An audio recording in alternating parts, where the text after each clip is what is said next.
Well, you and I have never spoken, so I don't know how much introduction both of us need to do for each other, but why don't you go first, and then you can ask me anything you want to ask me.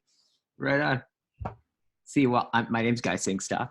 I am. Where'd you grow up?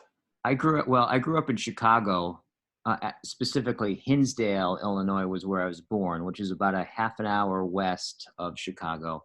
And until I was about 12, I grew up in that area, Downers Grove, Westmont, Hinsdale, Clarendon Hills, that area till I was 12.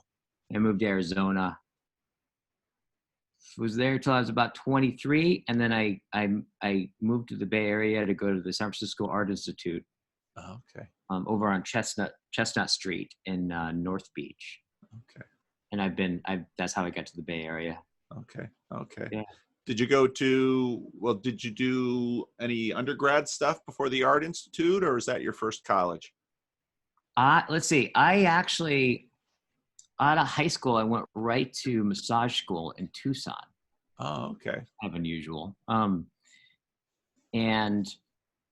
then I was actually then I moved back I lived in Prescott. That's where I graduated high school. And then I went to massage school for a year. And then I moved back to Prescott and got my practice going to then I was going to enroll into Prescott College. And at the time, Prescott College,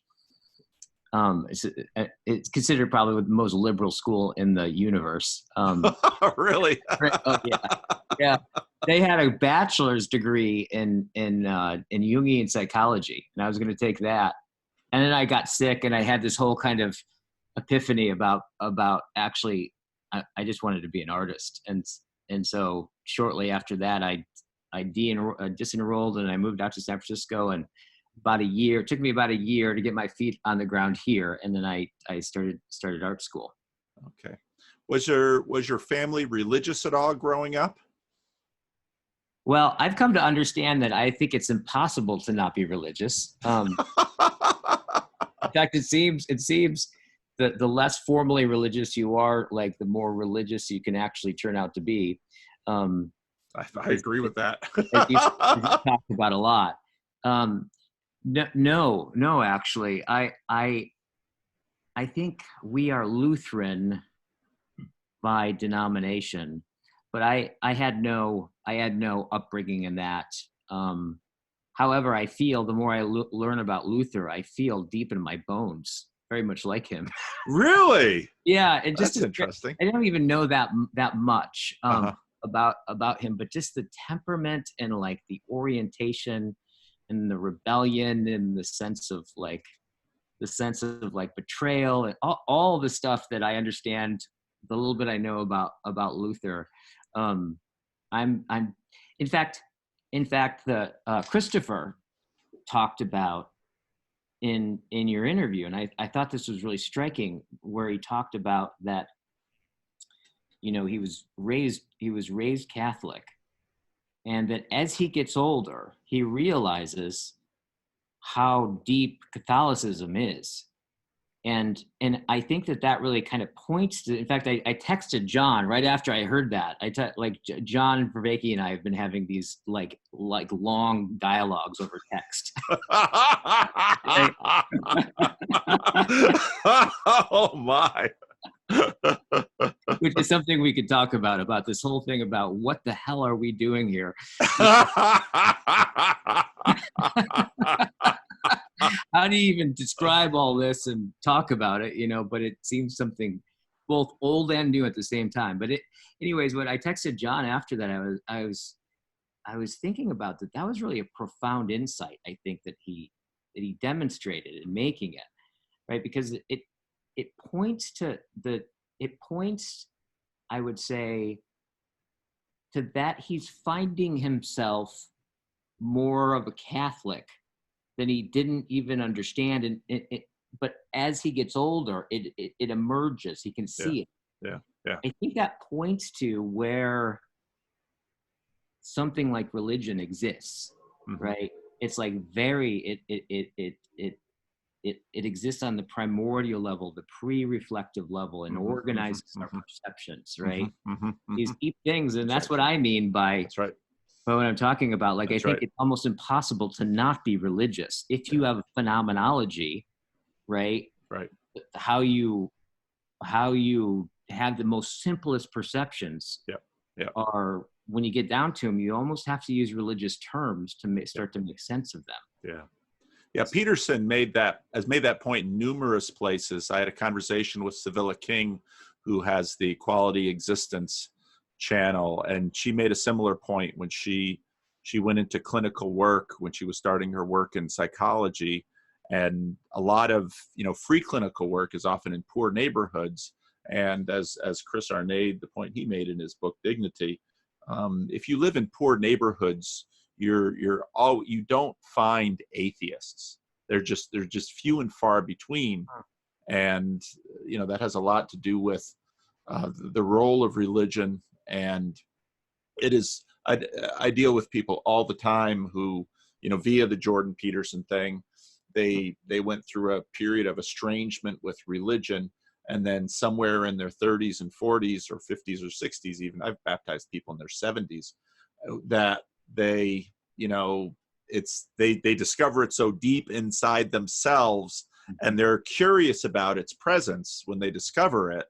But then, of course, with all of the tools, hopefully, that they have after years of maturity, they can begin to do some assessment and evaluation and come to some mature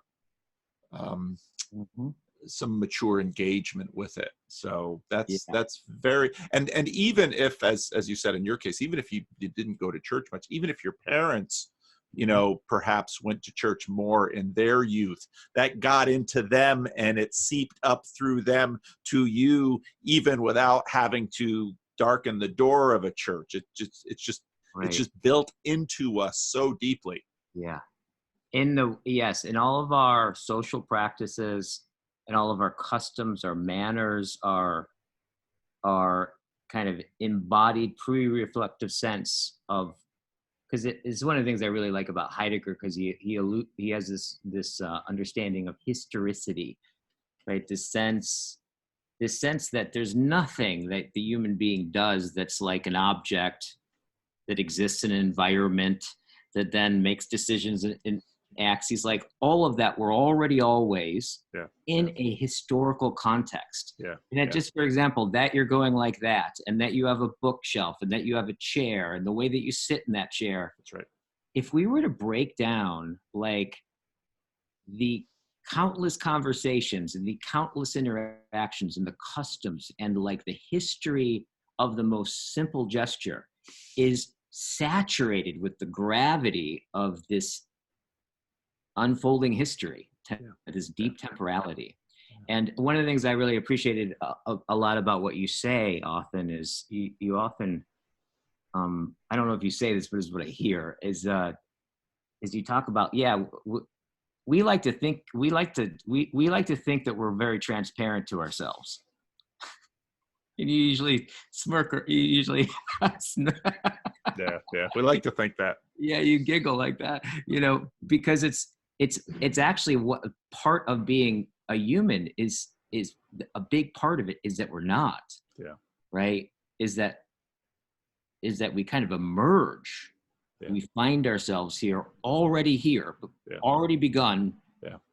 And I just remember at some point when I was a kid, these faint little memories of just having this sense of being on a playground, and I'm running down the field. I don't know, I'm 4 or something, or 5. And just having these inklings of, wait a minute, I'm here. And I'm already running, and I have a first and last name and a boatload of concerns, and I kind of come to already begun. And that thing that we emerge from, right, seems to be it seems to be like something about that primordialness. What I've understood in now studying is right now I'm studying a lot of Saint Maximus the Confessor. and just because of the rich, because I've some of the richness of what they're actually describing is something like that which we're already embedded in. That when we then come back and reflect upon that, we come back and try to make sense of that, right? First of all, the way that we make sense of it matters, right? But also this sense, another thing that Christopher really said, and I've been thinking about it ever since, where he talked about, he's very present to that we are in the light of the dying of a dying star of Christianity. Yeah, yeah. When he said that, Yeah. it tickled something, like a feeling in me that was so difficult. I didn't even have quite words for it, but it brought it to the center. In that, like, because we don't have for 2,000 years, right? We've had this centralized coming together that's been our conscious representations, right? Mirrored our social practices and the primordiality. But now that's like fading away on some respects, and we're left with these values and these ways of enactment, but without that unifying star. Yeah. That's that really rumbled me when he said that. Yeah. Really. Well, and the exchange has been more complicated because, of course, C.S. Lewis in the last book he wrote, which was The Discarded Image, goes into the model of the cosmos that was the medieval model, which was inherited in many ways from the classical model.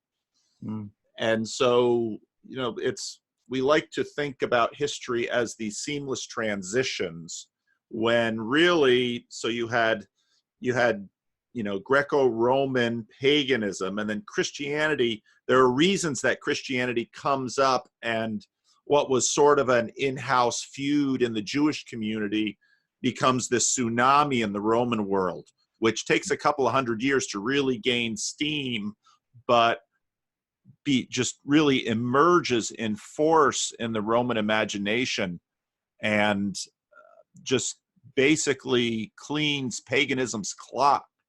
And the pagans that write about it are so frustrated because the Christians are just winning by virtue of their love and their generosity, and the pagans have no weapon against this, which is exactly what the Apostle Paul says. There's no weapon that's formed against this. Yes. And there's no law against this love.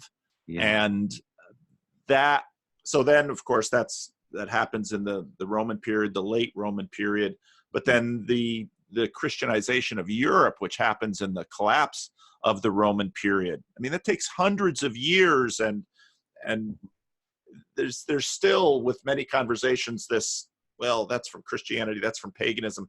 A lot of it, in many ways, kind of comes together, and I'll get in trouble with this with some people, but I always get in trouble, and I don't seem to mind. But what happens is that Christianity has this capacity to infiltrate these other cultures and religions. And, that doesn't always go well, but, people don't seem terribly bent out of shape by Christmas trees and celebrating Christmas in December and some of these things, which clearly had influences from other traditions. But Christianity has always had this capacity to, the Christianity that is growing and being practiced, let's say, in mainland China today. American Christians, on one hand, celebrate that rise, right, but when they meet Christians there, they're like, well, wait a minute, they've got these other ideas. And the same thing's happening in Africa now. And so, I mean, this has happened in the past and continues to happen. And so if you read, St. Maximus the Confessor, or Christian history, or other people from the past, you get this sense of, well, the symbols there and the names are there, but there are other things which are quite different. I remember reading doing a little bit more in-depth work on Augustine. How Augustine sort of married Christianity and Neoplatonism together. Just fascinating. But this has happened time and time and time again over the years, and it hasn't stopped yet. But you're right; these things get into us deep, and they don't let us go. So it's what do you make of the tendency? It seems part of as you're saying, part of the characteristic of Christianity is it does seem to be able to get in there, right? And it is like, it's not always good, and it is good a lot of the time. What is it about Christianity that seems to be able to kind of get in there in these different ways and flourish? Well, I speaking as a Christian pastor, I think because it's true. And that's just what happens with truth. Yeah. Where you just can't get around it at some point. And I was listening to Jonathan Peugeot did a conversation with, I don't remember his name, but I'll probably talk to him at some point. He was studying René Girard. And I mean, Girard is an interesting figure. But there's these dynamics that happen, and we see this sort of being played out in our culture now with people posturing with victim status and in order to gain status and all of this stuff that's going on. And they're just certain, and Jordan Peterson talked about this, and I remember one of the things he said about archetypes, which he said, the thing about these archetypes is you just don't get beneath them. You just get to the point where you realize, okay, here's the story where a man who is God becomes the servant of all. He in his life shows amazing power, and yet dies the most humiliated victim and political loser that you could imagine in the symbolism of the period. There's nothing higher than God, and there's, you have the worst punishment that you can have, where you're not just killed, but you're humiliated, and it's public, and anyone who wanted to presuppose that you have political aspirations, well, this is the death of messiahs. Nobody likes their messiahs killed or captured. They want their messiahs victorious. And so this story has within it a capacity that you can't really get beneath it. Yeah. And I always think about the fact that when Jesus sets up his disciples and tells them to bring a sword to the garden, and then when Peter does with the sword what everyone would expect is how a sword could be used, Jesus tells him to put it away, and then heals the man that Peter struck. And in a sense, what Jesus is saying in that garden is, if there's any blood that's going to be shed, it will be mine. Now, who says that? Yes. Yeah. Right. Yes. Yeah, I know, and that goes so deep. Right. It goes so deep. And he walks into a political, and people often are not aware of the political religious culture war that Jesus was born into. But, basically the definition of losing in a war like that is death. And Jesus basically walks into his death and says, I am going to win this war by dying. And it's like, that's not how you win wars. You win wars by killing. And Jesus says, no, I'm going to be the Son of Man, which is a title out of the book of Daniel. I am going to become the king of the world by losing. And everybody listens to that and says, that's just crazy talk. But then, because everybody imagines he's going to conquer Rome by building an army and killing Romans. And Jesus says, no, I'm going to conquer Rome by dying as their victim. And that's exactly what happens. And it's like, Yes. How does that happen? They say, okay, that's a weird historical anomaly. It can't happen again, but it keeps happening. Yeah. And so, Yeah. and so, there's this terrific novel by a Japanese, it was turned into a movie. I don't know if you've ever read it, called Silence, where the Jesuits go to Japan and they're converting people, and the Japanese authorities, they've seen enough of this and they want to get rid of all the foreign influence, which means the foreign religion. And so basically they're really savvy about it. And they say, okay, well, this is how we're going to handle the priests. We're going to put to death the villages that the priests have converted and that they love, unless they renounce their faith publicly by stepping on this fumi. And so this novel is about a priest who now is stuck at, well, I can save the village by denying my Lord and denying my faith, which will destroy the evangelistic efforts. And should I, well, it'd be one thing if they were going to kill him for his faith, but they're going to kill the village for his faith. And so then Jesus in the symbol of this fumi speaks to the man and says, trample me.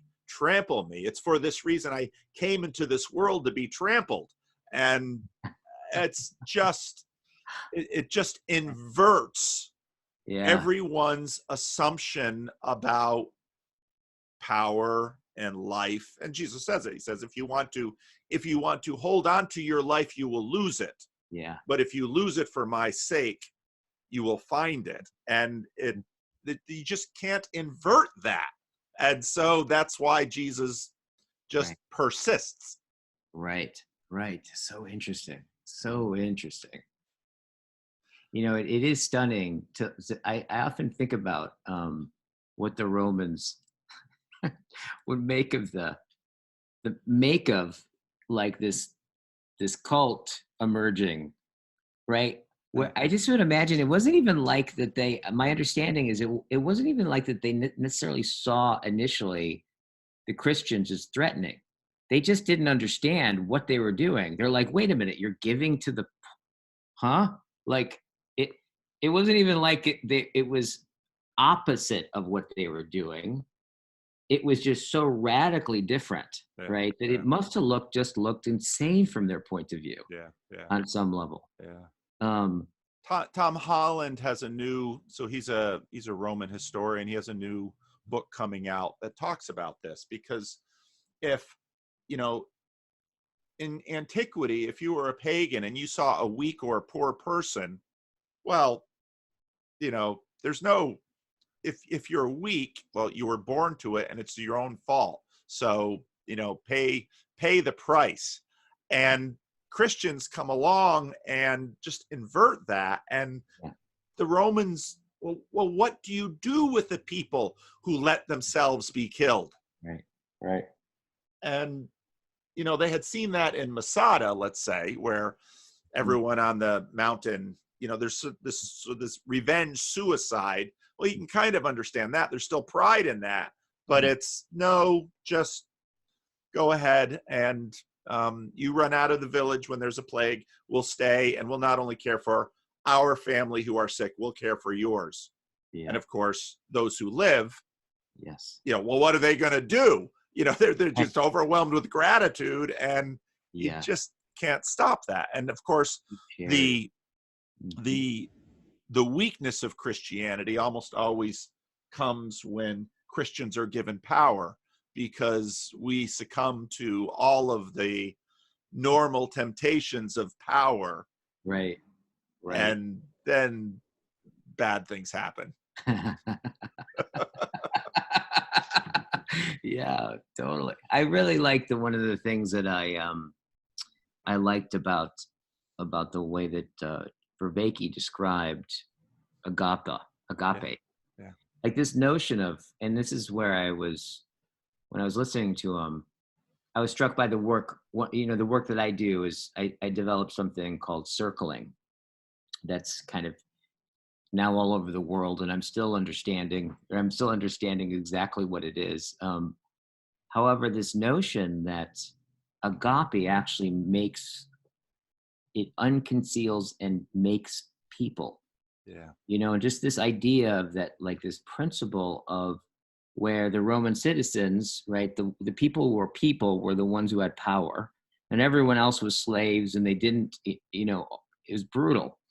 And then here's this guy Jesus, who's evoking this deep unearned love, right, this transcendent love, where it's just like he literally allows everyone to become a person. Yeah. That sense of that particular power of that, and that really put to language a lot of these deep experiences that I've been having for years circling with people. Because one of the things about circling is it's you know, you could say that circling is it's a practice of essentially uh, practicing the basic presuppositions, and you could say asanas, if you will, of whatever it is that makes for profound, kind of life-changing conversations,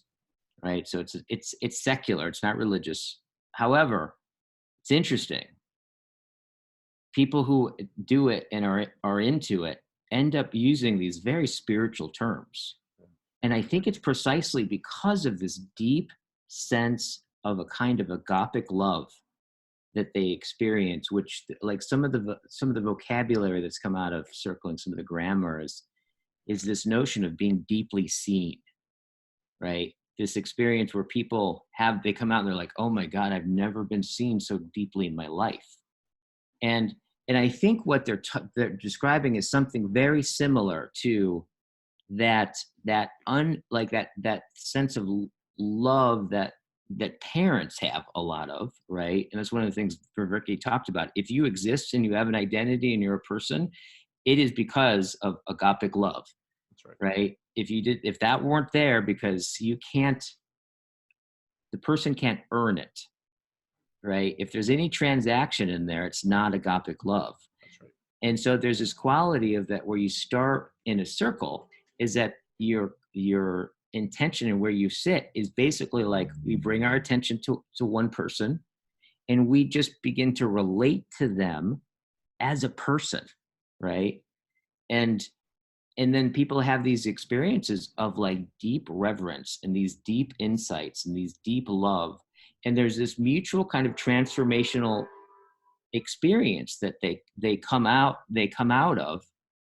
And I think about circling as a kind of, in a certain sense, analogous to something like a yogic practice, where, you know, like where yoga is on some level, you're just doing these mind-body postures that are these archetypes, if you will, for every other posture and mind coordination that you have in your normal life.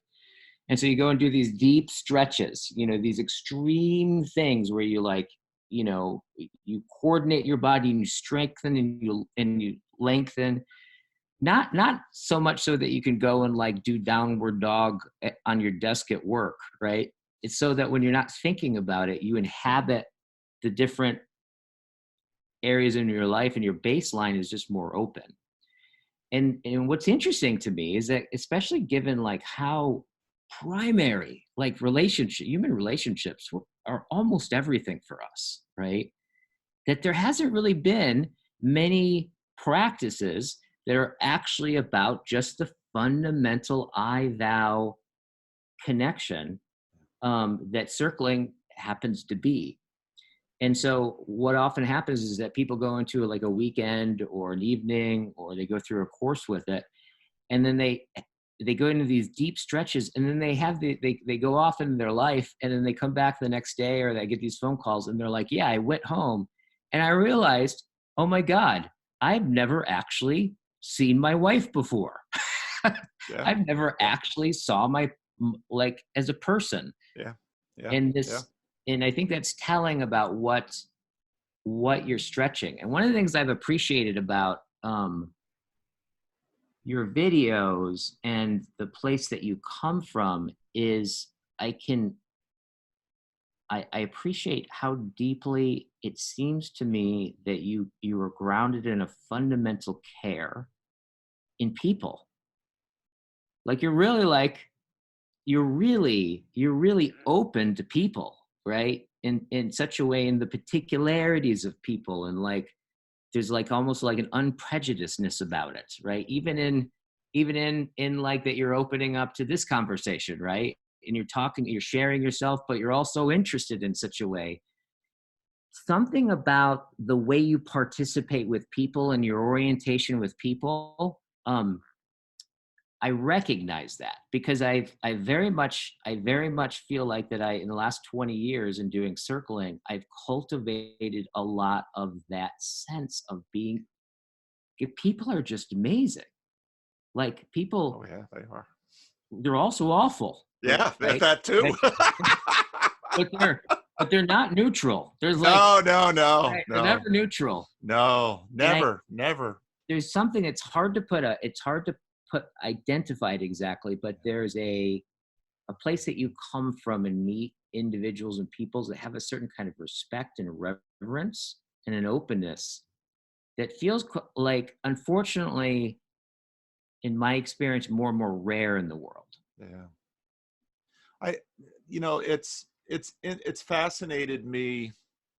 Man, I don't want to leave your story. I kind of want to get back to it, because part of the reason I always get into people's stories, and I'm sure you very much understand this, is because, as you mentioned as we began talking, it's all this contextuality that I love.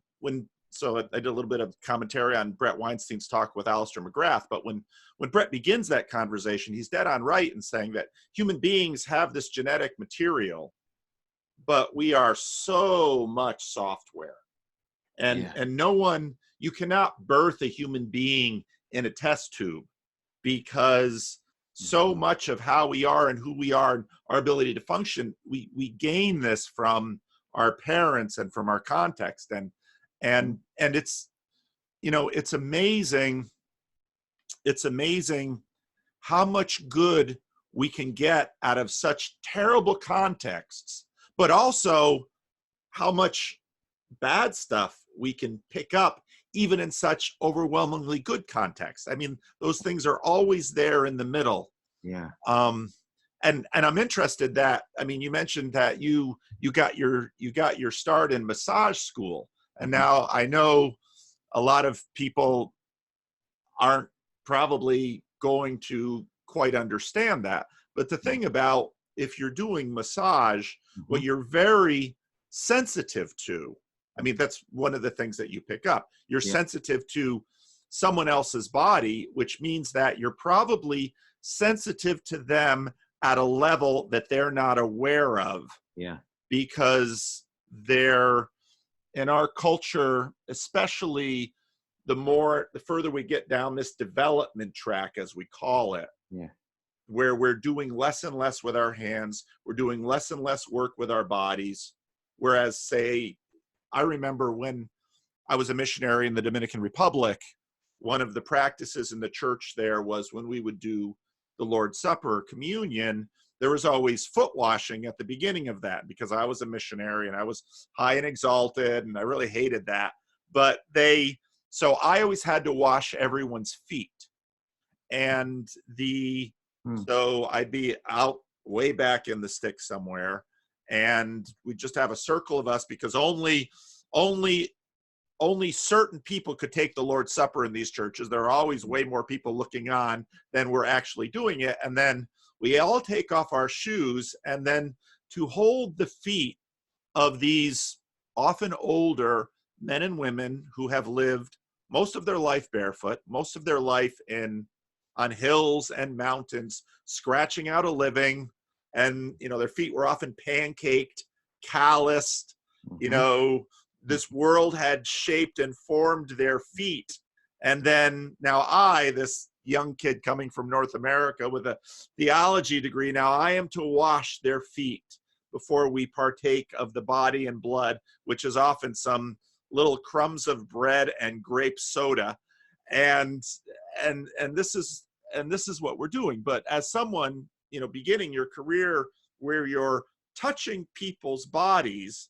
They don't even know what's going on in their bodies. Yeah. I'm not surprised that this eventually then worked into the audible massage, where, okay. And one of the things that I've watched living here in Sacramento is the rise of yoga in a community like this. And one of the things that I see now, it's of course no mystery that the vast majority of people in a place like Midtown Sacramento that are at yoga studios tend to be young, white, affluent women. But the disassociation that I think they are attempting to address in the practice is something that strikes me, and that very much connects with, okay, so you've got now the little that I've sort of gleaned so far from you and some of your videos about circling, the fact that in this society people are not known, and I think frankly increasingly not even known as children, which was for many people the first love that you would have is the love of your parents. Yes. And now when you stroll through Target or Walmart or go to eat in a restaurant, how many times don't I see a family sitting at a meal in a restaurant, the kids are playing on a phone. Yeah. The parents are either talking with each other or they're on a phone. And I'm thinking, we have no idea what we're doing to each other here. Exactly. Well, I think one of the things that you get at, I think one of the consequences of this, and I'm seeing this more and more, and I'm because circling happens to be about a practice, about the fundamental unit of relating, I'm actually being exposed to a lot of people in Silicon Valley that whether or not they oftentimes they can't articulate it because we don't have much language for it right now. But the reason why they're coming there is because there's a sense of this tactile sense of this intimate dance of encountering another human being and staying with it, right, is becoming more and more foreign at such an earlier and earlier age, right? And this coordinated activity, not even just not even the higher levels of like what we're talking about and conversation and stuff like that, but just the act of being in the presence of another. There's so many things that are being communicated, including like being in a shared social practice that we're engaging in. Like you're going like this, I'm going like this. If I was like way up here like this, we would both, you'd both like, hey, there's something that we're feeling out. And I think that back and forth is literally the fundaments of our identity, is what will come to be our identity and our personality. And if you change any part of that, right, at an early age, especially, right, and then a whole age in a whole area, this is why I think we can get into the technology thing in Heidegger, because I think we're in a very eerie time if you begin to see it, which I think you're pointing to. But if you change that at all of a sudden people start occurring less and less human. So, for example, I had somebody, a young guy. He's like 25, I think. He's in Silicon Valley. He made it big in the in a startup, and he doesn't have to work anymore. And he tells me about like that he was in a relationship, and that and how he does all his relationship is he signs like a 1-month contract with them. Like they make agreements. They have certain times that they meet, and they put it all in their calendar on their phone. And he was talking to me like this, and I thought I was joking. Really? And apparently this is like not unusual for the people that he hangs out with. Really? Yeah, the instrumentation and the calculating kind of sterility of something as a human relationship, right, is becoming more and more inframed, right? Wow. Yeah, and I'm noticing with a lot of the people that I'm running into, who like the millennial generation, whatever the next one is they really the ability to hang in this coordinated, awkward, Yeah. ambiguity filled thing called intersubjectivity. Yeah. Is they're less and less coordinated, and so much of what's obvious to me isn't obvious to them, right? Yeah. Yeah. It's just Yeah. it's really telling. And I think of course, here in the Bay Area, we see the beginnings of what ends up becoming Yeah. throughout. So Yeah. there's like I feel sad about it. Yeah. Yeah.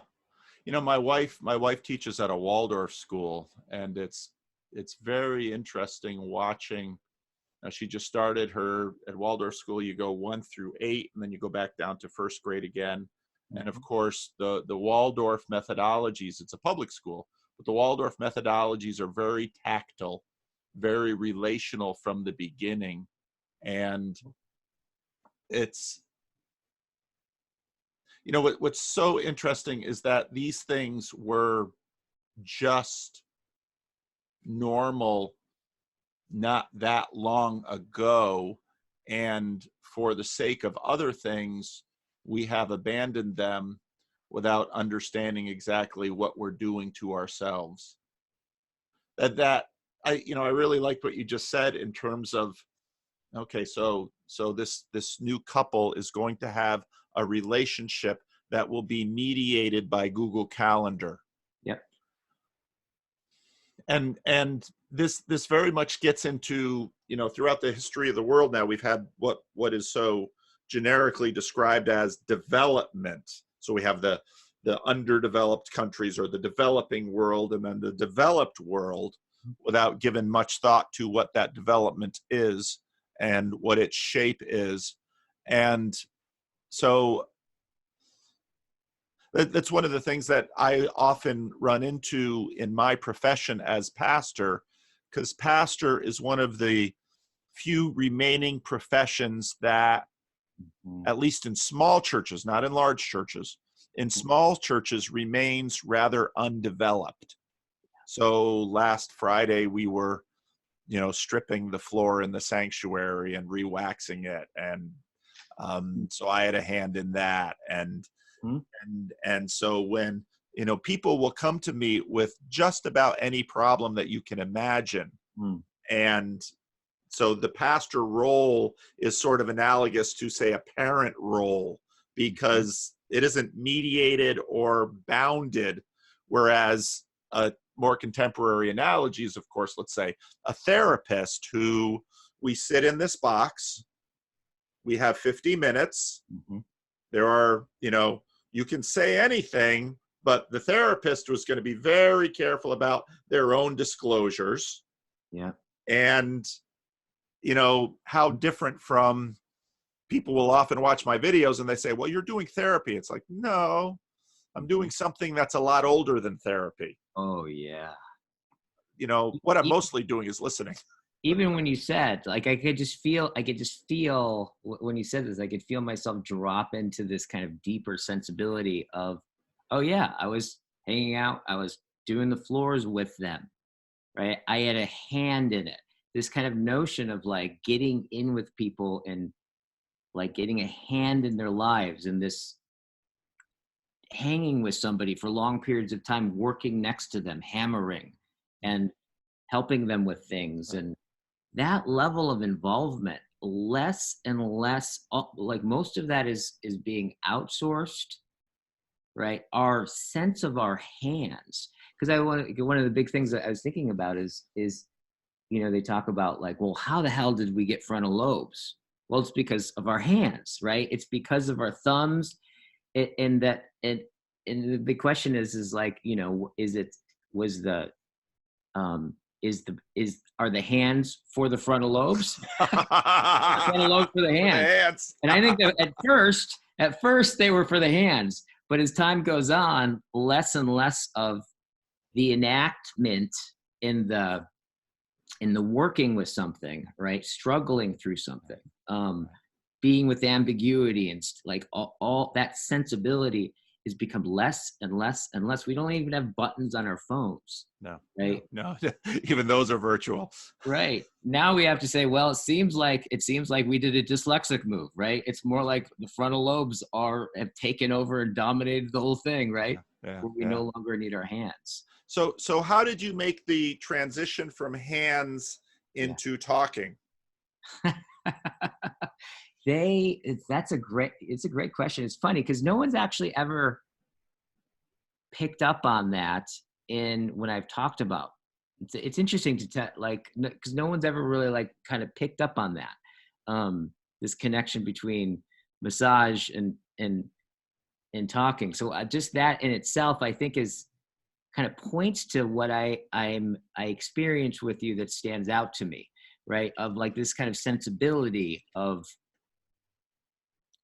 I don't know, whatever it is that we're talking about. But there's, well, the reason I say it is because this is how we are. You didn't just, when you were in Arizona at massage school, you didn't say, I'm going to develop circling and we're going to do this. I mean, my chances, almost anything successful that we do, we usually sort of stumble into it, and it's from one thing to another, and oh my goodness, I didn't expect to do this. So exactly. I'm curious how this came about in your life.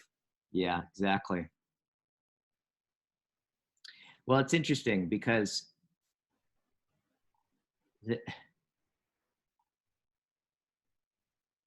I've always had this, both metaphorically and literally, a good touch. Right? That's like, it's interesting, like to touch an object, right? The way you touch an object is a completely different thing than when you touch somebody, right? To touch somebody is always a communication. So it's like, there's so many different levels that are going on, and you can always tell a good massage therapist from a bad one from the moment their very initial touch, because it's like a really good one. They can just grab your finger, and you feel that they're in consideration of the whole of your body. You feel that your whole body grasped. Whereas like somebody who's not tuned in, they grab an object, right? That's right. So that particular kind of tuning into something and being oriented around it, I would have to say, God, I could, if I kind of feel back into it, there's a way, I would say there was a way in which, so where I grew up, both my parents, who are like, they're both extraordinary people. They're amazing people. And they suffered from addiction.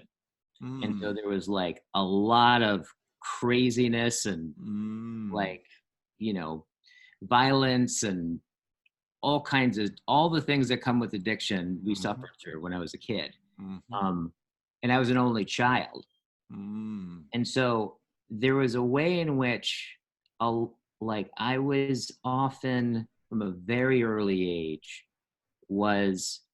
I was kind of managing the fights between my mom and my dad, right? And so there would be this kind of way in where I could kind of feel the way my dad pulled it into the driveway. I could kind of feel into like what kind of mood he was in, right? So there was a way where I think a lot of my resources were feeling into things, right? In such a way that feeling into things in a way where I wasn't necessarily subjugating myself to to the conflict. No, that's right. Of course, I wasn't very successful at that, but like, kind of feeling into a mood, like being with all of my mother's hurts and all of that. So there was a kind of way your intuitions were earned. Yeah, absolutely.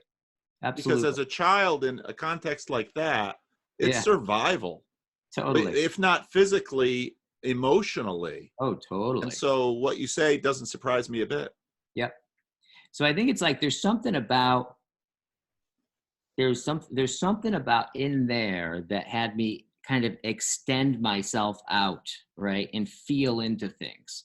So there's something about the my physical embodied orientation to it has a deep courtesy to it, and like remaining invisible in some regard, yet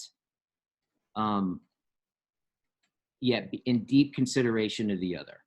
So I've never really thought about it quite like that in the way that you asked it, but that actually kind of makes sense to me.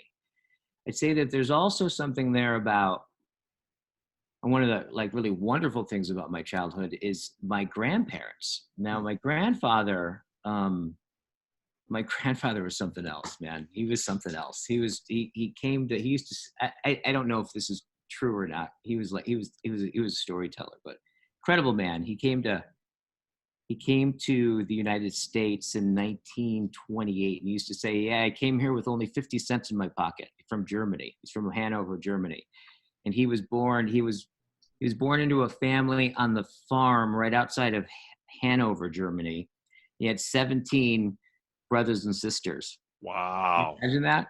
And he talked about, like, he didn't want to get stuck on the farm, so he somehow escaped the family, and he lived in the park and apprenticed under a tailor for a couple of years. And then he found a boat to San Francisco, or to the United States.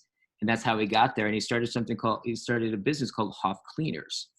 And Chuck Comiskey of, Comiskey Park, the Cubs, used to bring his clothes in to get dry cleaned, and my grandpa did his suits. And there's a whole historical piece there.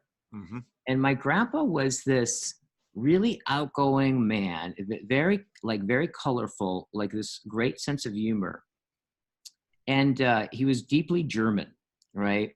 And he was a strange father, but as a grandfather, it was almost like he had a basement. I remember he had a basement, right? And he collected everything, pummels and coins and stuff. Like, and he was like one of the top amateur photographers in the world. He filmed the first tiger fight ever caught on film in the Amazon. He's just a really interesting guy. And for whatever reason, out of all like the cousins and relatives and stuff like that, he just he picked me. And he just basically picked me, and he just, what I like to say is the part of him that like dwelled in the basement, right? All of his creativity, he just poured all of it on me. And he had a 3-acre yard, and he had, I remember he had wild geese, right? And he'd put me outside, and the geese would chase me, and because geese are mean. Yeah, they are. They are. But there was a way in which, where I remember he would pick me up from school, and he'd take me home until my parents would, pick me up in the evening. And I had all kinds of learning disabilities. I'm dyslexic, and no one could get me to do my homework, and no one could quite get me out of my imagination. Didn't learn how to read till I was like 11 or 12. Mm-hmm. And so I would have all these rules of trying to get me to read. And my grandpa would come home, and he'd just take all these rules, and he'd kind of throw it down. He's like, all right, what do you want to do? And he just, wherever my interest went, it's like he just made space for it. Like he just, like, that's all he was interested in, is following my imagination, or wherever he would just set up scenarios. He didn't care if I got glue on the floor. He would let me watch anything. And there was something about my relationship with him that I think I oftentimes think about this. If it wasn't for him, I don't know exactly what I'd be like, if I would still even be alive, Yeah. So there's this kind of a way, there was a reverence, and I think an embodiment of, I would say, what he transmitted to me was a deep, deep, deep sense of wonderment. Because he was an extraordinarily, not curiosity, right? but wonderment, something like a lot more primordial. And he just had this way of meeting the world where there was an openness to it. Mm-hmm. And there's something, he related to me through that. Mm-hmm. And I grew up in that until we moved away to Arizona. So that had a lot. And what was that for you, leaving him? Oh my God. It was, I would say, it was that experience of leaving him, probably, and what opened up for me in that is probably the thing that even has us having this conversation right now. Like I had an experience of like a kind of an existential ontological floor dropping out. Yeah. So my parents got sober, and they kind of realized that they couldn't stay sober in Chicago. So we moved to, some friends lived in Cottonwood, Arizona, and leaving my grandparents. Now I had no conceptualization for it at the time, but what I started to have are these extreme panic attacks. Yeah. Like where I would just feel, yeah. You know, how Vervaeke talks about like that, where he talks about horror, Yeah. right? Yeah. That kind of sense of like, things aren't what I thought that they were. Yeah. I would just go, I would have like a bottom dropping out experience, and this icy cold feelings of dread that would come over my body, and I'd start crying, and I couldn't talk about why. Yeah. And of course, you know, there's nothing, I don't know if there's anything, one of the things they say, the only thing crazier than active drug addicts and alcoholics are newly sober ones. I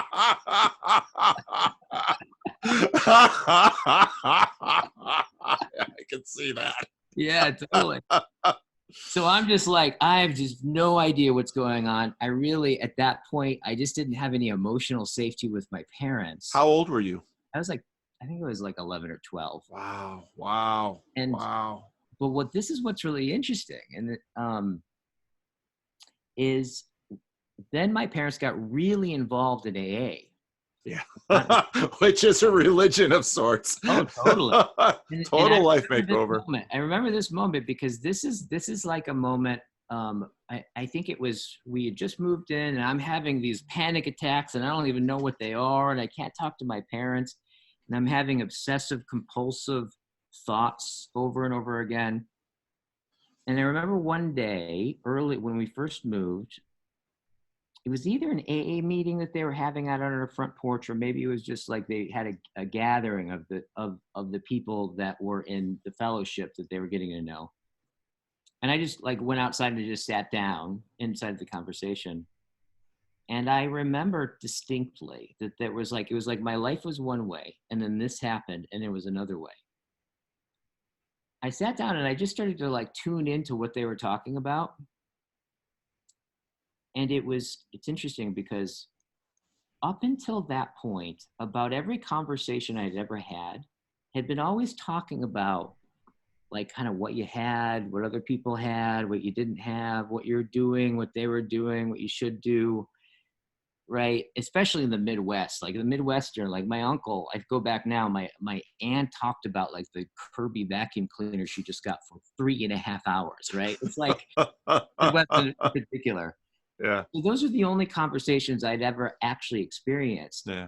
This was like a conversation that was unlike any other conversation, and it was like, it occurred to me like a different world.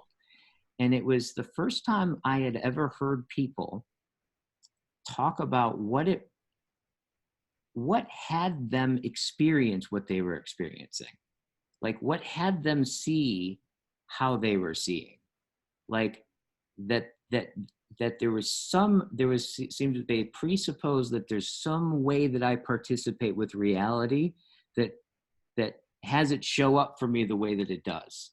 Right? There's this whole other world that opened up that was part of the conversation, and I experienced it as something, a completely different dimension almost.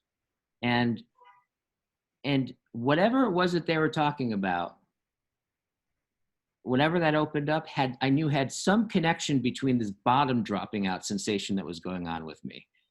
And I didn't know how. I couldn't conceptualize it at the time, but I just could feel it. And I just was like, all right, I'm going to go there. And I like entered in that conversation, and I really haven't come out since. I really haven't. That's again, I mean, that's so helpful. One of the things I loved about what John did with using in addiction with his video series is understanding addiction as, this, what you lose is you lose agency. Yeah. And so you had two parents who were struggling with addiction. I mean, the fact that you're alive at all, well, that's pretty good. Right. And the fact that you came out of that as a semblance of a whole human being, highly attributable to your grandfather, who, right, I don't know, but I would guess that part of the reason he chose you was he had an understanding that you needed him. Could very well be. Yes. And then your parents getting sober, you, in a sense, you had to get sober too, whether or not you had anything to drink. Because again, when the parents are in that diminished state, their children, they're along for the ride. Yeah. And so I can very much understand, I've known a lot of people who have come through and AA, which, obviously comes out of the Oxford groups and that whole movement, a deeply Christian movement. Oh yeah. And so I'm not at all surprised that, oh my gosh, so yeah, you got to get out if you're going to get sober. A lot of people do. You got to break those networks. You need new networks, and they have to be, they have to be in the church of AA, and they didn't have a young people's group, but you needed to be there too. So none of that surprises me. And then again, also to understand, with so I'm dyslexic too, but not severely. But to understand then, okay, massage, that makes all the sense in the world. And then, okay, so the body, but now also the mind and the heart and the self and the, it makes all the sense in the world that in many ways in the pre-developed, pre-industrial world, obviously there were many sadnesses and sorrows that afflicted humanity. Yeah. But in some ways, much of the therapy was just simply built into the planet. Yeah. You go out and you work that soil. Yeah. And you grow the plant, or you husband the animal, and so those rhythms and the life, they're all built in. And what happens with industrialization is that well increasingly where people become tools of other people. And always had that with serfdom to a certain degree, but now in a machine world, they literally become tools. They become machine operators, extensions of the machine. And then also in terms of the mind-body thing, we just keep floating away from ourselves.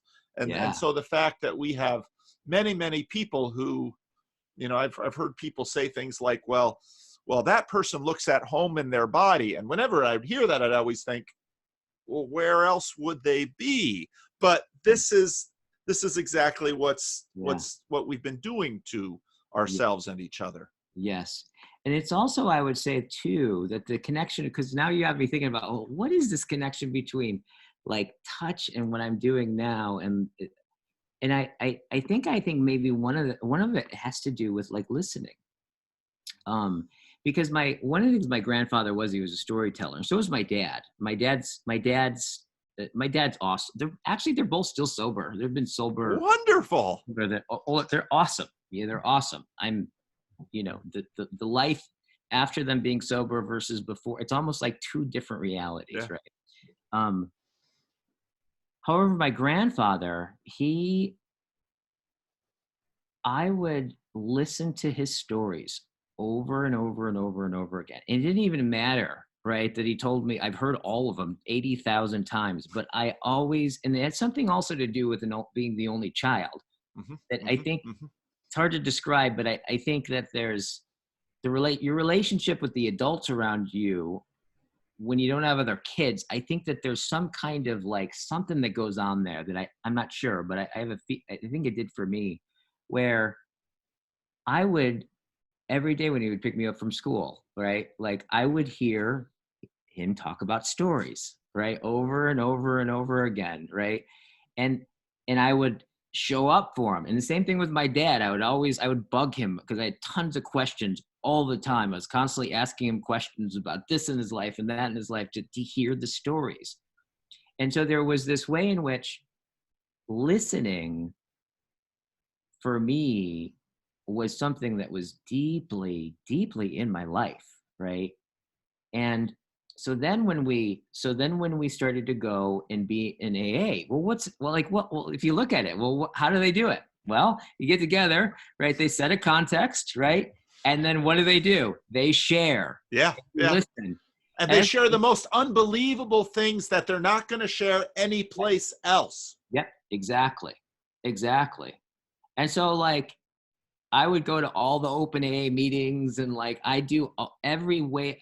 All I wanted to do was be around these people. Yeah. And so starting at, when I was 11, 12, all I wanted to do was be around all the people that were older than to me, because I could start to hear, and especially when we got into AA, there were stories that were like started to be linked to these deeply personal things, but also these transpersonal things. Yeah. And there's like just the ritual of doing that over and over and over and over again. That has always like evoked such deep, I would say, connectedness of just hearing kind of like how incredible people are, and how incredible I think what it is stepping into embody, being able to, through your listening, being able to actually embody someone else's perspective and see from their perspective, which is the participating and seeing in that way is what gives the sense of presence. So I think I've just had this connection between listening, really getting other people's perspectives and participating in that way is linked to this. I think for me that orientation really allows something to come into presence and be filled with sense. And you can tell kind of the way I use my hands and stuff like this, that it's very structural and like kind of getting a grip on something. It's very, very, it has a lot to do with like listening and embodying it and walking in someone else's shoes that allows so much more of the world to kind of show itself on deeper and deeper dimensions. Thanks, Paul. I had never quite really even thought about, like, explicitly made that connection between massage and listening and everything that we're talking about. This is a completely new angle. Thank you. That's why I think it's just helpful that we tell our stories. Oh yeah, because totally. Every time we tell it, we see another aspect, and even in the repetition of telling it, we discover new things. Yes. So I don't know if you want to talk more about circling, or I've kind of been I mean, when we get on these conversations, I kind of get into pastoral mode and start probing, but I don't want to be a one-sided prober. I don't know if there's things that you'd like to. We've got another half hour or so we still have plenty of time. Yeah, you bet. Well, I think it's one of the things about even just like what happened right here now is you're like, oh, the massage school, and hearing my story, and then all of a sudden the logos starts to gather more together, right? The sense of just, we coming together in this conversation seems to, like, the logos comes in and kind of reveals both the ground and a new horizon, right? And then the ground, that personal, but there's a way in which it's like you're interested in me personally, that personal connection that you have, right? That I can see in just the way that you talk with people, right? Your interest with people. And then watching, and then what this is one of the things that I was going to ask you about too, is that I've heard you use this term a bunch of times, having conversation partners, right? Having conversation partners. And it's always struck me as like, yeah, having conversation partners. It's an unusual way of saying that. Really? I never thought of it. Yeah, totally. It struck to me because it's usually like, when people talk about it, it's like, oh yeah, I had a friend and we had this conversation, right? There's this like, yeah, me and my wife, we had this conversation. But there's a way that you just kind of use the term, and I just wanted to kind of like explore this with you, where you're like, it seems that you're connoting on some level that there's conversation and that other people join us in it. And and it seems to be very related, I would imagine is very related to like all these people that you're meeting online, right? In the videos. What do you make of that? That's like when you say conversation partners, like, and what's been the impact of these kinds of conversations on you? On me? Well, but part of the reason I use the word partners is because we're building something. Yeah. I mean, each conversation, and now especially that especially that I'm recording them and putting them on the internet, which is sort of a crazy thing. Mm-hmm. But we're, just as we began talking about a human being is not just this physical creature, but it's this embodied, contextualized, storied being. And so with each conversation, we are building something. We're building something between us right now. Something's it's the continuation of the building in you. It's the continuation of the building in me. It's striking. It's striking that most of what we have about Jesus, which simply by virtue of texts is limited, but most of what we have with Jesus are his interactions with people. Mm-hmm. And interesting.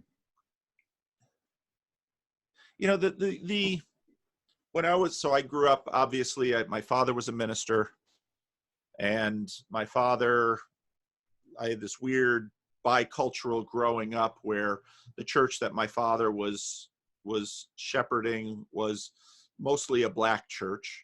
And then the ethnic group that I came out of, which this crazy Dutch Reformed thing that had schools. So I went to K through 12 with about 100 other kids that, kind of a small town within the New York metropolitan area. And then the Black community. And so, where was I going with this? So, this is sort of the context in which I grow up. And this obviously then gets built into me. And so all of these stories get built into me. Mm. But Jesus in the Gospels, all the stories of all the different things that you the Dutch immigrant stories, then my father pastoring, which meant helping people in all kinds of things. So, once I got big enough that my father was so-and-so has to move. So it's like I'd go with my father and we'd use kind of the church Suburban and move somebody's stove and fridge, and you'd get into people's houses and you'd see life from that side. So I grew up in this, and then I go to college, and it's obviously a deeply Christian upbringing and very much learning faith by watching the decisions that my parents made for life. And then you go to college, and when you're in college, you get to kind of think on your own. And so then I sort of start reading the Bible for the first time, and really with different eyes, because now I can decide if I want to throw it away or keep it. Yeah. And I start reading the Gospels, these stories about Jesus, and they're strange because there's all these squabbles about dietary laws and healing on Sunday and all of these things. And it's like, well, what's this about? Why on earth have for 2,000 years people been reading these stories and saying this is the most important book they can read? This is utterly strange. You begin to realize that especially the Gospels are just one interaction story after another. Interesting. And some of the most interesting ones are sort of the one-offs. So Jesus has his disciples, and that's an interesting relationship between them, because here's Jesus, the Son of God, getting frustrated with the disciples and saying, how long do I have to put up with you? And he's only with them for 3 years. I've been with this church 21 years. So, if God could get frustrated, well, I suppose we have a little bit of we can gain some forgiveness for some of that. But there's these stories like, one that I preached on a few weeks ago, where Jesus goes to the other side of the lake, which is a Gentile area. And there's this man who is, he has an unclean spirit. And that's a very deep term in the Bible. And when we say demon possessed, we kind of put it in a different frame when we do that. But he's living amongst the tombs. The village has given up on him. And here in this area of Sacramento, there are a lot of group homes. There are a lot of homeless people. I deal with people who are usually mentally ill and self-medicating with street drugs all the time. Yeah. And so I deal with a lot of unmedicated schizophrenics. And so, when I read that passage and I imagine that this man probably grew up in that town, and, probably his mental illness, and so they tried in the Dominican Republic. There was one home by some friends of ours, and we would go and have dinner with them, and we just hear somebody screaming. We'd say, well, who's yelling? Oh, that's the screamy guy. Well, who's the screamy guy? Well, we don't know, but the parents keep him locked in his room. And he's probably got some mental illness, and they don't know how to deal with him, so they keep him locked in the room, and they shovel food in, and it's a third world country. That's how they're managing it. Yeah. So here's this guy, he's living by the tombs. They've tried to chain him, but he breaks the chains.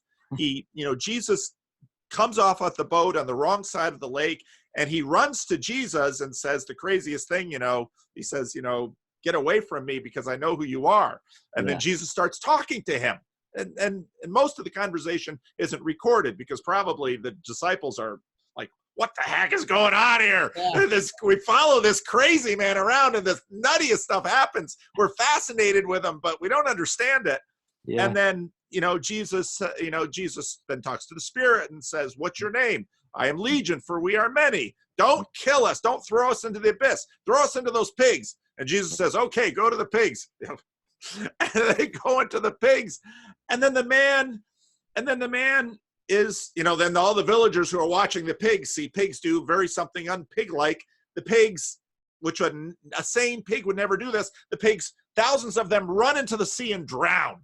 And so then the villagers are like, there goes the economy. Right. And then they did this, and then they go and find this Jesus guy who came from the other side of the lake and his group of friends, along with this guy that they know so well, who the best they could do was banish him from the down and try and chain him. And he's living in caves, which are probably tombs. And there he sits dressed and in his right mind.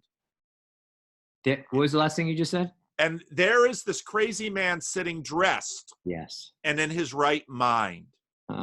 So here are the people of the village. They just watched the pigs all drown themselves. They just see this guy who's now they've all known to avoid because he's a madman. But now he's sitting and having a rational conversation with this other guy who started this. And then the man who was, possessed says to Jesus, can I come with you? And Jesus says, no, you have to stay here with your town in the community. And it's like, so here's a conversation. And so you read the Gospels and it's just one conversation after another. Well, what on earth is Jesus doing? Well, what he's doing is actually helping re-knit people together, not only in terms of themselves, but their towns and their families and their communities. Yeah. He's actually re-knitting the world together, and it's all happening one conversation at a time. And yeah, there are the miracles and all of that, but you very much get the sense in the Gospels that the miracles are illustrations to the message that he's giving. Yes. And so why do I, well, because, well, this is my craft. I'm a pastor. It's one conversation at a time. And sometimes the conversation is public to a room with people. We call that preaching. Sometimes the conversation is a Bible study, me and about 10 people in a room. Yeah. But often the conversation is like what we're doing here. And, you know, this is how, you know, I find it, you know, we began this conversation by noting that human beings need each other so deeply just to survive. Otherwise, we're not really human. And Vervaeke's, I mean, when I saw that video, I thought, wow, this is one of the best articulations of agape that I've heard, where actually, and it's just true. It's the mother's sacrifice of herself and the father's sacrifice of himself that creates a human being. And your grandfather's sacrifice of himself. Yeah. Probably looking at this kid and saying, boy, the parents are struggling and this kid needs help, and I'm going to pour my life into this kid. Yeah.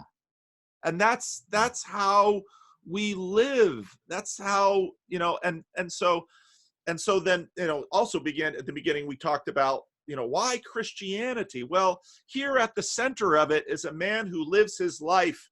He's saying the world's well-being at his personal expense. And no child, no healthy child comes into the world without someone in their world pouring out their life into this child. Right. And part of the reason, you know, it's so funny because we have this conversation about immigrants, you know, and I find the most sane people in America to be the immigrants so often. It's the Americans that are nuts. Yeah. it's the immigrants that come from these foreign countries, but at least they had a father or a mother who poured into them. Yes. And they know, you know, they know how to love a child. And it's so often the immigrants who are working these minimum wage jobs in American nursing homes, who are changing the diapers and giving the sponge baths to, you know, our parents and aunts and uncles. And, you know, so, well, how do we connect? Well, I think it's the touch. Yeah. And it's the meeting of, I mean, we're a conversation that John Vervaeke did with Benjamin Boyce it's actually one of my favorite conversations of John's, where John talks about the fact, something that I've been thinking about for a long time, you know, well, what am I? Well, in many ways, the I that I associate with myself is this autobiography that sort of started with myself when I was like 3 or 4. And you yourself mentioned a moment, Jung had a moment like this. I can remember a moment like this in my past, where you reach a certain point of sort of self-awareness. You know, the autobiography has started, but then you reach a point of self-awareness and you begin to realize, oh my goodness. And in that self-conversation of self-awareness, you kind of locate yourself in the midst of other persons and in the midst of a world. And yeah, there you go. And that's what we are. Now, obviously, we began before that, but it was love that, in a sense, brought us to that point. And it was the sacrifice, you know, the good parent sacrifices themselves for their child in wise ways, because there are obviously there are things that look like sacrifice which really aren't. And kids learn that eventually. My kids lately have been watching, some of them are home for the summer from college, and they're watching Arrested Development, and you just watch that family and you just say, oh, we are so adept at falsehood to cover ourselves and try to achieve status cheaply and all of this. But no, so so when I started doing this channel, you know, the first thing I thought, I was just fascinated by Jordan Peterson and what was happening around him. And I was fascinated by the fact that people were watching Jordan Peterson and getting interested in religion. And I thought, well, isn't that strange? And so then I started making videos, and then suddenly I've got all these emails and requests to talk to me. Mm-hmm. And so I start talking to people, and I start talking to people on Skype. And then I realize, after talking to a number of people, I bet you some other people would benefit by listening to the conversation. And so usually only about half of the conversations, people say, yeah, I'd be willing to share that.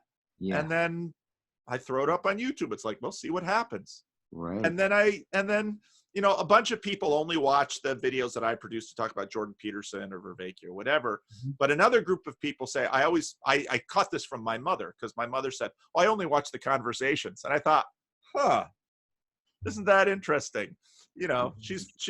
My mother loves me, and she's proud of her son and all those things. But the videos where I ramble on about Jordan Peterson, but who's he talking to? Yes. What's their story? Yes. How does that help me? Right. One of the things that I'm really interested in is looking at this phenomena, right? Because I think what we're doing, or this part of the internet, right, of where, you've heard lots of different people talk about this, but where for the first time, right, you're able to like have these long, meandering, difficult conversations that no one would think would tune into, right? But it turns out that not only are people tuning into it, but they're being affected in such deep ways. And so what I'm hearing you say, actually, because it's interesting, I really appreciated the way that you just teased out not just the conclusion of the Bible, right, of the stories, but the structure of it. Like there's another level of like meaning that came out. I'd never quite looked at it like that. I haven't read the Bible a whole bunch, but like I've never heard anybody quite talk about it like that. That, oh yeah, that's what he does. It's like Jesus goes around and he has conversations, and then it shows an impact of those conversations that seem to make things better.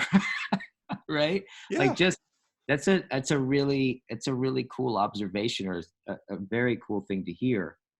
And in some way, I mean, I think what we're inside of is one of the few places where technology is bringing something that is fundamentally not technological. Yeah. Right. Yeah. And I think it has a lot to do with this experience of listening. And if you think about like just the phenomenology of listening is just fascinating when you get into it, right? Because listening, connecting to hearing, Heidegger kind of weaves the etymology all the way back into the original, like the oldest notion that he could find was that listening is very connected to sacred obedience. And if you think about it, obedience, it's kind of a strange word, but like when you think about to really obey something, like you can't force the kind of like deep obedience. It's like it takes all of your freedom, right, to deeply obey to something. The word hearkening, right, to hearken to something. And although it's video, really, at least with a conversational form, it's really what you're doing is listening. And if you look at the phenomenology of listening, it's really interesting, because if you look at just in terms of like sense capacities, right? I can listen to you, and I can touch and still listen, right? I can look around and still listen, right? I can smell and still listen. But I can't listen to you and think. Right? It's really interesting. It's like if I try to listen to you and you start thinking about off you go. Yeah, all of a sudden I'm like, well, if you look at this, right? And then I think about the notion of like there's some videos and things I've listened to that I've gone back over and over and over and over and over and over again. Yeah. If you think about it, well, to fully listen is to fully let you think the thought Yeah. I'm fully being obedient to the thought. Now, if you look at, like, for some thoughts, what it takes to be able to think that thought is actually, like, especially when you get into philosophy and religious and these kinds of thoughts, right? In order to think the thought, in other words, to listen to you, right? Some of these thoughts require me to step on a completely different presupposition, right? It rests on a different ground that I'm not on, such that, like, when I try to think it the first time, I watch it the first time, I'm like, oh, I can sense an otherness there, a moreness there, something's good there, but I don't quite get it. So you listen to it again, and at a certain point, and this is where I think listening becomes transformational, right? Is that, like, at some point you're able to, like, step on a different presupposition, right? That allows me to, then think that thought, right? And if you start changing your presuppositions, you start changing everything, right? Yeah. Like, Yeah. you start Yeah. changing the way that you perceive. And one of the things I've noticed, and I talked about this with John, this is part of our ongoing text dialogue. I had done an interview, and the person sent me the recording earlier, and I don't think we talked explicitly about John or our conversation, just a little bit. And I listened to it, and I was listening to it, I was like, oh, whoa, I said that in a way I've never quite said that, and and I saw the impact of these conversations I've been having with John in not what I was necessarily saying explicitly, but how the perspective I was coming from, and I didn't recognize it until I listened to it again. And so I texted him. I was like, hey, listen, like, I'm seeing the impact of our conversations on how I'm seeing. If you change, it's funny when you think about it, if you start to change how you see, how you listen, how you think, how you perceive, now you're talking about the way that you meet the world, the way that you act. Yeah. Yeah. And so so I'm kind of getting the sense of, like, oh, whoa, in so many different ways, like listening to people like you, John, and all the different conversations that I'm involved in, I'm being very impacted, right? Through, in a certain sense, hearkening, right? And what it takes to hearken. And this is very much also my experience with reading Heidegger, right? So when you read Heidegger, you're not informed by what he said, right? Like, that's not really reading Heidegger. Like, you read Heidegger because he takes you on a walk, right? And you realize that, what he was actually doing is he's taking you on a walk around the lake. And then all of a sudden you start to realize that, in not understanding a word he said, what it took to try had me stand in a place that he taught me how to see. He taught me how to listen. And reading Heidegger, and then right when we were starting to do circling, right? Reading Heidegger and doing circling, and I had no idea why, because I can't read, like, I'm, so I don't know why I was. Yeah. Like most things that you were talking about, something seizes my interest, and then 20 years later, I discover why I was interested in it, right? Yeah. Yeah. And then behind that is a whole career, as a language trail, as a whole religion or whatever. Yeah. Yeah. So there's a way in which I see you deeply engaged in this as well, right? Of, like, I'm just wondering about what you think about that, about this whole thing, about this all of a sudden we have this dimension in our lives that, as you're talking about, it's actually the dimension itself isn't new, right? Like, that's all we've ever done is, like, talk and have conversations. Yeah. However, strangely enough, we're having less and less of those. Yeah. Right, in the way that we're talking about it. Yet at the same time, there's a piece of technology that is brought a deeper way of listening, or the opportunity to listen at very, very deep levels to people that we wouldn't have otherwise.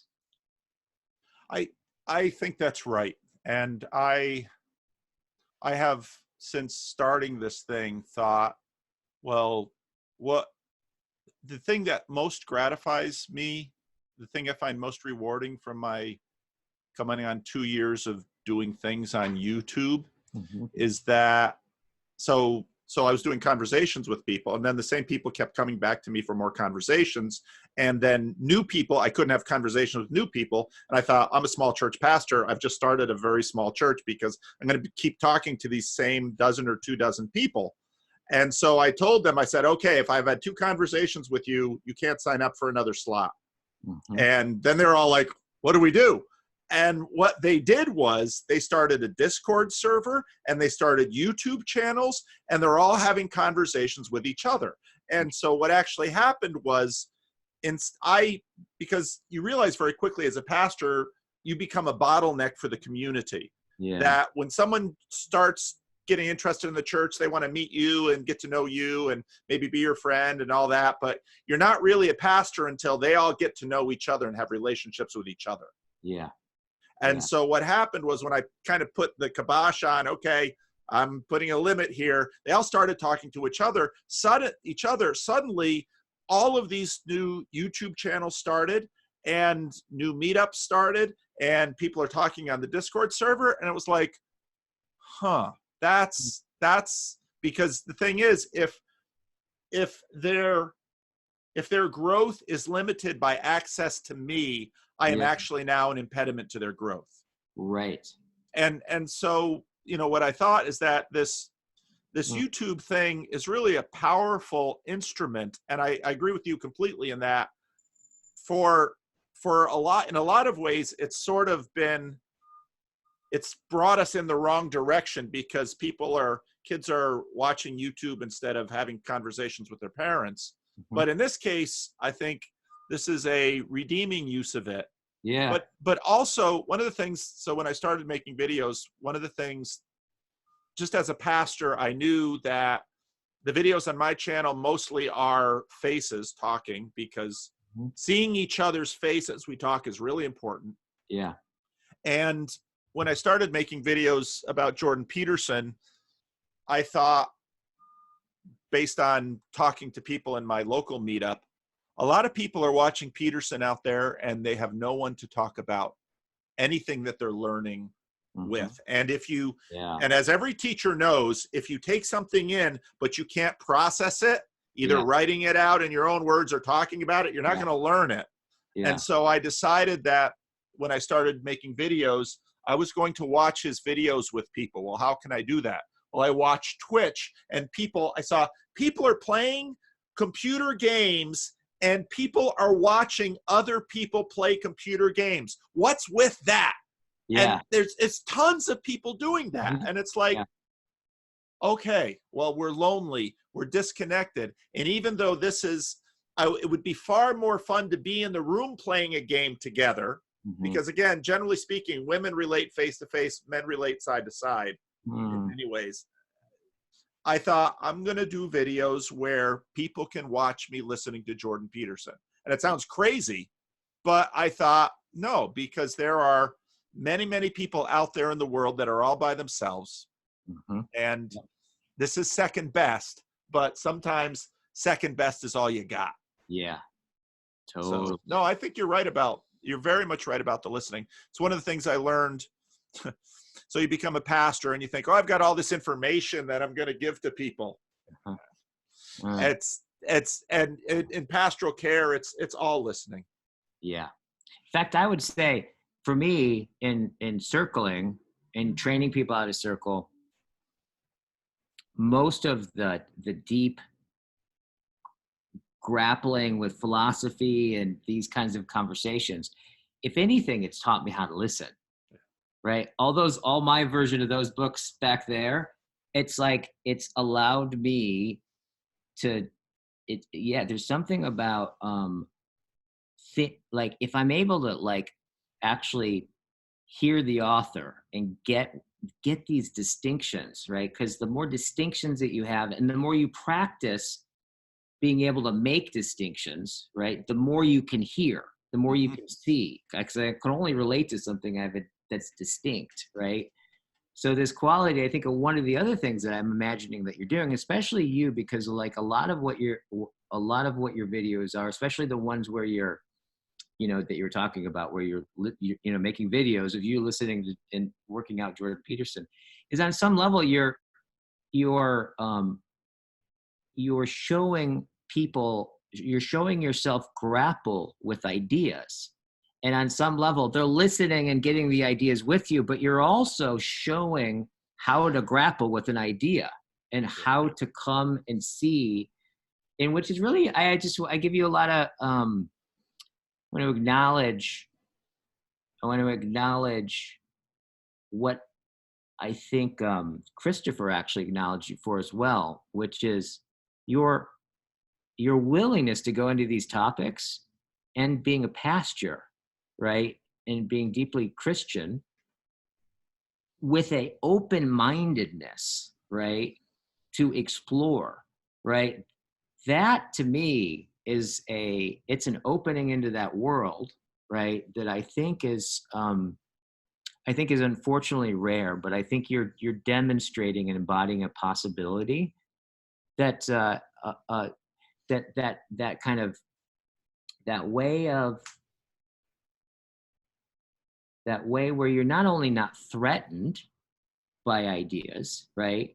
But that there's a way in which the more ideas that you open to and more novelty that you bring in, it seems like creates a deeper ground in yourself, more of a sense of solidity or security that like opens to more novelty. And there seems to be that part of the energy and the feel of your channel is part of what's being displayed is that autopoetic process, right, of mutuality that doesn't seem to be threatening you at all. It seems to be deepening you. So I think you're a really fine example. I appreciate that a lot.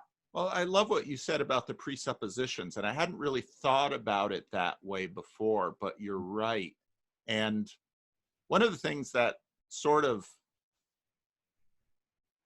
it should bother me more than it does probably, but it really doesn't, is that I really, the breadth of people that I talk to on this channel really unnerves some other people. And I always find that unnerving fascinating because it's like, no, I don't know. But you're right, because when you do listen to someone, and if you are actually listening, you do step up upon their presuppositions and inhabit that. And there is a fear that, because you're right, our presuppositions are what locate us in this world. Yeah. And those presuppositions are, again, as we began this conversation, these are inherited, frankly, before we even start our own autobiography. They're inherited in our context and our parents, and they might be that the faith that we inherit, Roman Catholicism or Dutch Reformed or whatever, might be 2-3 generations old, but it's built in very deeply and very young. Yeah. And so it's rightly a significant and potentially hazardous thing to step upon someone else's presupposition and listen from there. Yeah. But I think you're also right that in many ways, that's the only way to connect with each other. Yeah. And the terror, of course, is that we will lose ourselves. Right. That we will that the narrative thread that we are will break. Yep. And we'll find ourselves lost. So, well, thank you. That's a very big compliment. And I have to, in many ways, I have to credit my father for this, because I watched my father do it. I don't know if he did it consciously, but that was who my father was. One person who knew my father fairly well said, your father could get along with Hitler. And it was like, not that my father was anything but a bigot, if you understand the church he pastored and the people he helped and all of that. Yeah. But he had a tremendous capacity for non-judgmental engagement that didn't turn. I see some people with their non-judgmentalism, they don't have a core, but my father both had a core Right. and knew how to engage without judging. Right. And that, of course, is in many ways Huh. what it takes to do agape. Huh. What would you say was the difference that made that difference of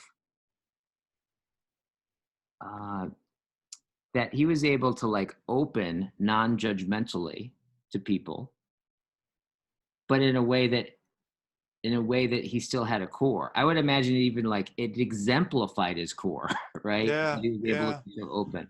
You know, Well, I think, there's a lot of talk, and maybe John and I, we're going to talk Friday. Maybe we'll talk about this. We never know what we're going to talk about before we talk, usually. yeah. But, there's all this talk right now about, the problematic aspect of propositional truth. And obviously propositional truth alone as a part of the other three P's, the participatory, the perspectival, and the procedural. Mhm. One of, I think part of it had to very much do with the Dutch Calvinism of our tradition, because for all of the ways that this Dutch Calvinism bothers us in terms of its seeming lack of openness, what it affords for those who have it deeply built into their psyche is a radical openness. Because the core of my destiny is not finally dependent upon my performance, which means that I have been given something that I cannot lose. And that isn't to be used as license, but rather is a platform for agape. Because if I have something that I cannot lose, why don't I pour out that which I have for those who need? Yeah. And my father lived that. Yeah. And so I didn't know what I was picking up from him, but when people say things to me about me, I think I probably got it from him because he lived that. Yeah, totally. So, and I would imagine that there's like, one of the things that is I don't hear a lot of anymore is the notion of like mentorship or apprenticeship. And I've noticed this in my class. Actually, I've noticed this in working with families. One of the things I do is I'll go into a family and how I'll work with them is I may like basically move in for a week or two, and I have a knack for losing the guest in the house feel. I believe it. Right. I totally believe it. In other words, people like let down their formalities. Yeah. And so, and I totally believe it. In fact, they'll be upset if you leave. Well, why are you leaving? Yes. Exactly. And it's so interesting because what'll happen is the dynamic will happen, right? The reason why they have me there, right? And then I'll be in the corner, right, sipping my coffee, and they'll forget I'm there, and and right before the dynamic like locks and loads, I'll be like, pause, right, and then basically circle them, like have them get, like. You can feel the dynamic lift, and then the real tragedy is revealed, which is you have these people that are designed to love each other, have no idea who each other are, begin to have the conversation. Yeah. But this kind of notion of like, with a lot of them, one in particular, they were so isolated from each other that there was no place that I could catch them, because one of the magics of working with families like this is like, it doesn't have that. Right. I'm just me and I show up. Right. Yep. And I just kind of embed myself in there. Yeah. And then usually most of like the intense activity is like in the doorway, like in the car, we're out there for 3 hours, because in these transition points is where all the stuff, the conversations that haven't been had. Right. Yep. Kind of happen. Yep. But with one family, they were so isolated from each other that I worked out something with the father where I was just like, okay, let's unplug the back of the house and just say that the power went out, which forced everyone to sleep in the living room. And so we all just dwelled in the living room, and it forced everyone to interact with each other, to participate in that way. Yeah. Right. And one of the big things that was lacking is that everyone was so distant that the sons didn't have all of the walking along with their dad, the coordinated activity of attuning, of like working with wood together, of like doing a job together. This way in which where you're not even necessarily consciously talking to each other, but you're both in a context in which just the way that your dad orients, right, in some way gets into your body and your inner, and that in some way, that deep sense of attunement with each other, right, of participation is I think one of the magics of these conversations is, on one level, there's what we're talking about. Right. But on one level, the topic of what we're talking about, almost could be anything sometimes, because there's another thing that is transparent to us, right? Or opaque, like not necessarily like front and center, is all of the coordinated activities that's so rich that I think is kind of makes us mutually transform in some way. I agree 100%. Just look at a marriage. How much time people spend together, not talking or about doing, but I gotta run, but you and I could talk all day. Absolutely. I have no question about that. You and I could talk all day long. Absolutely. Well, we will talk again. Absolutely. And maybe next time I'm over in the Bay Area, I'll shoot you a text or something and just let you know. And if you're free or something, we can, although people will be upset because we had conversation and we didn't record it for them to listen. But so thank you so much, Guy. I really wish I didn't have to run. So good meeting you, my friend. So good meeting you. Okay. Bye-bye. Take care. Bye-bye.